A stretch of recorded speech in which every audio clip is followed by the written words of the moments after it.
Nah, untuk penyusunan sebuah cerita imajinasi itu ada dua kegiatan yang perlu dilakukan. Yang pertama, sebelum melakukan penyusunan cerita imajinasi itu adalah merencanakan cerita, dan yang kedua adalah menulis sebuah cerita. Nah, sebelum kita menulis, maka kita melakukan dulu namanya merencanakan atau mempersiapkan hal-hal yang menjadi sebelum menulis. Nah, setiap saat manusia mengalami berbagai peristiwa. Peristiwa yang dialami setiap manusia itu berbeda-beda.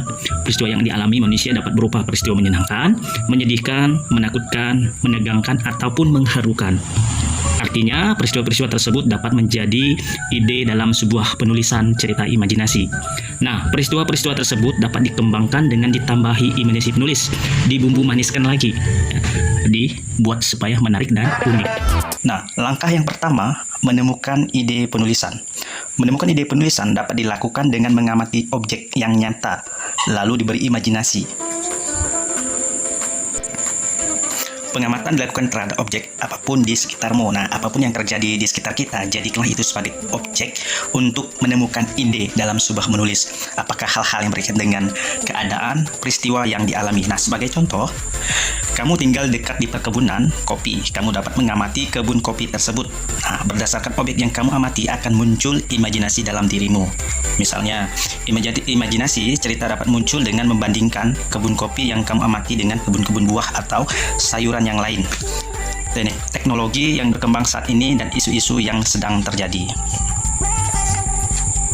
Nah, itu adalah langkah yang pertama. Selanjutnya, langkah yang kedua adalah menggali ide cerita. Gali lebih dalam ide cerita yang telah kamu temukan. Penggalian ide dapat dilakukan dengan membaca buku referensi yang berkaitan dengan ide penulisan. Nah, berkaitan dengan ide penulisan, maka carilah referensi yang akan mendukung ide-ide yang akan kita tulis dalam sebuah cerita tersebut. Sebagai contoh, tadi topiknya atau tentang kopi tadi. Maka kamu baca buku-buku referensi tentang hama di kebun kopi, cara menanam dan merawat kopi, buku cara bersahabat dengan tanaman dan gangguan mistis yang terjadi di kebun kopi. Nah, lanjut langkah ketiga dalam membuat rangkaian kejadian. Nah, jadi selanjutnya adalah kita membuat rangkaian kejadian.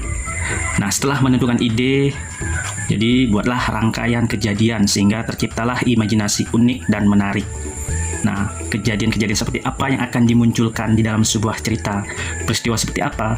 Apakah menyedihkan? Apakah menyenangkan? Atau menegangkan? Nah, buatlah kejadian-kejadian yang menarik dan unik.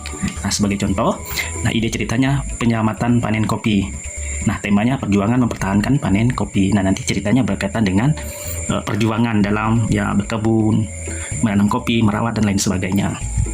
Apa yang dilakukan, mungkin ada peristiwa hal-hal yang terjadi yang unik dan menarik. Kemudian rangkaian cerita ini sebagai contoh. Nah, yang pertama rangkaiannya adalah mulai tokoh itu melihat kebun kopi milik tetangganya. Ini kemudian tokoh bertemu dengan ribuan serangga kecil yang siap menyantap semua kopi di kebun tetangganya. Kemudian tokoh mencoba mengusir ribuan serangga kecil itu. Dan selanjutnya tokoh disembur cairan oleh ribuan serangga kecil. Nah, terjadilah pertempuran berlangsung sengit di antara tokoh dengan serangga. Nah, dalam pertemuan tokoh dibantu oleh seorang putri penjaga kebun kopi misalnya. Kemudian tokoh selamat dari amukan ribuan serangga kecil.